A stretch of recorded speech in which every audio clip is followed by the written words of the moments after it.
For 5,000 years, a single bean supplied more protein than meat, withstood deadly desert heat, and kept entire civilizations alive. Then, almost overnight, it was erased from our farms and memories. Why did we abandon the most resilient survival seed ever engineered? What secrets are buried in its disappearance? The answer starts in the ruins of ancient storage pits.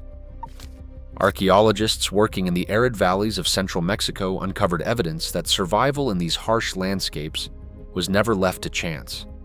Beneath ancient layers of dust and stone, they found storage pits, dug deep into the earth and sealed against insects, rodents, and moisture.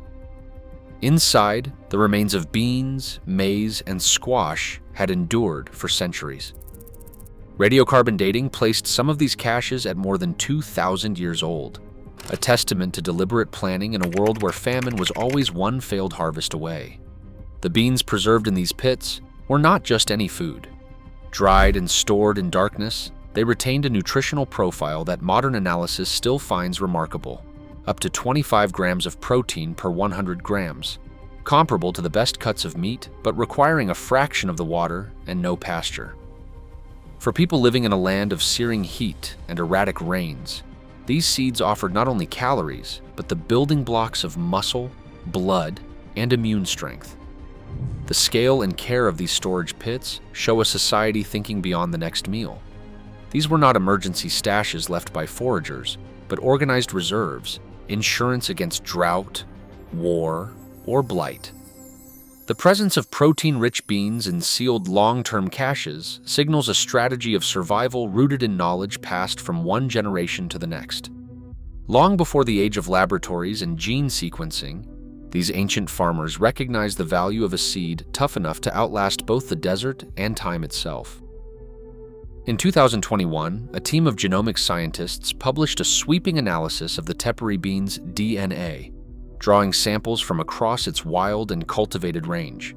Their findings revealed a genetic signature that leaves little room for doubt.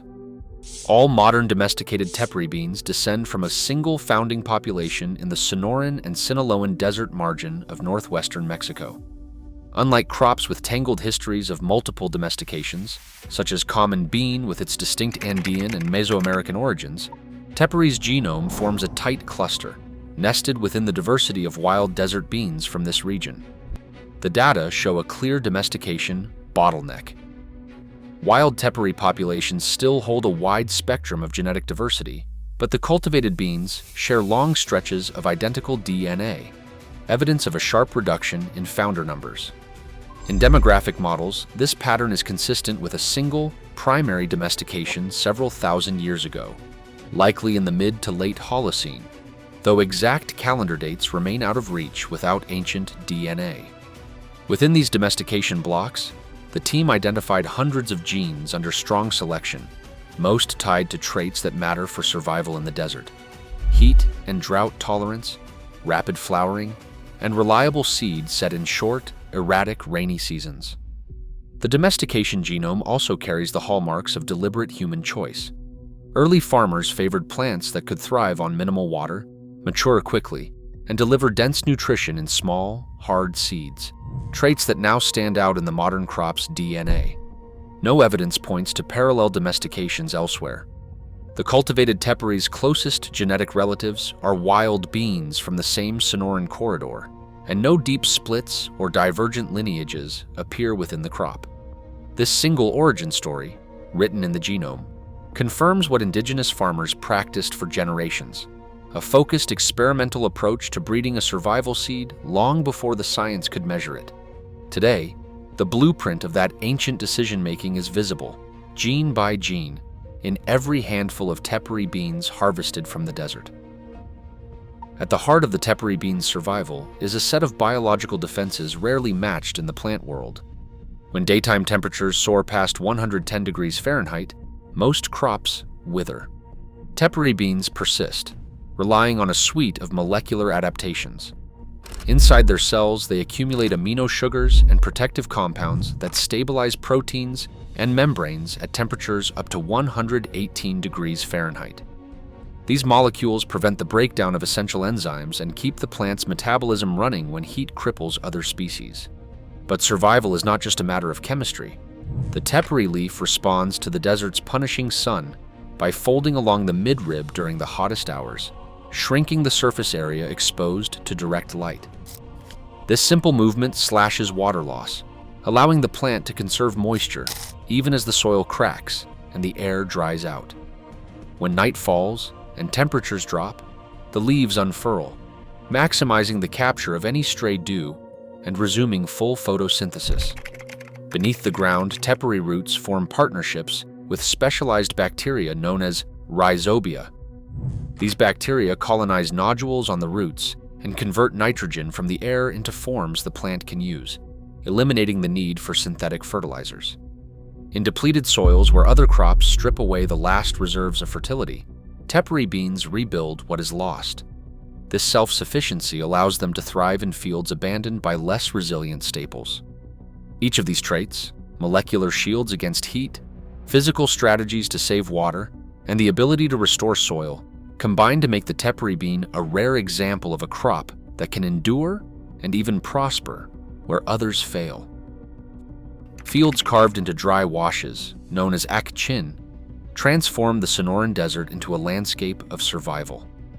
After a single monsoon rain, Tohono O'odham farmers would plant tepary beans in the moist soil, trusting that the crop would mature in just 60 days, often before the earth had fully dried. These systems required no irrigation beyond the rainfall itself.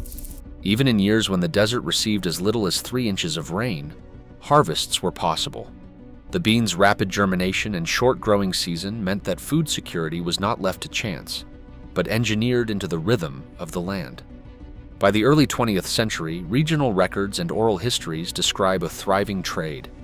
Tohono O'odham farmers produced an estimated 1.5 million pounds of tepary beans each year, moving them by wagon and rail across Arizona, Sonora, and as far as the Great Plains. This crop supported not only local households, but also a regional food economy, with surplus beans exchanged for tools, cloth, and other essentials. The health impact of this system was profound. Nutrition studies and clinic records from the early 1900s show that communities relying on tepary beans and other traditional foods had almost no cases of type 2 diabetes. The beans' soluble fiber slowed digestion and stabilized blood sugar, while their low glycemic index protected against the metabolic spikes common with processed foods. Recent laboratory research has identified protease inhibitors in tepary beans that can suppress the growth of certain cancer cells, an early sign that this food functioned as medicine, as well as sustenance. Today, farmers like Ramona Button carry this legacy forward. Her stewardship of heirloom seeds and traditional planting methods stands as living proof of a system that once turned desert hardship into abundance. What was lost when this crop was suppressed was more than a food. It was a way of living that safeguarded health, community, and resilience. Spanish missions in the 17th century swept across the Sonoran Desert, bringing new crops and strict controls. Wheat and barley replaced the tepary bean in mission fields, not for better nutrition, but for easier taxation and tighter management. Mission journals from 1694 dismissed the native bean as too wild to control, reflecting a broader intent to erase indigenous farming systems. Over the next 2 centuries, colonial authorities and later government policies enforced these replacements, linking food production to tribute and dependence. After World War II, the arrival of mechanized agriculture accelerated the collapse. Federal subsidies and crop insurance programs favored uniform, high-yield commodities, cotton, wheat, and eventually soybeans. The tepary bean, unsuited to industrial machinery and excluded from subsidy lists, vanished from most fields by the 1950s. A food system that had endured for millennia was pushed to the margins in a single generation, leaving only scattered seeds and memories behind. In the summer of 1974, drought scorched the Southwest, and fields of corn and soy withered under relentless heat. Amid the crisis, field agronomists turned to a crop nearly forgotten by industrial agriculture: Tepary beans were planted in trial plots outside Tucson and in Sonora, subjected to temperatures climbing past 115 degrees Fahrenheit. Where soy failed, tepary delivered a full harvest, using less than 1/3 the water. Decades later, in 2019, updated trials confirmed the same resilience, high protein yields, minimal irrigation, and survival through heat that left other crops barren. Climate models now warn that over 30% of global grain yields could collapse by mid-century. The tepary bean, tested and proven in the desert, stands ready as one of the few crops capable of meeting the challenge. The question is whether we will act before the window closes. As record heat and drought threaten global harvests, tepary beans still thrive where other crops fail. Their resilience is not ancient history. It is a blueprint for survival in a changing climate. The question now is not if we can reclaim this knowledge, but whether we will before necessity decides for us.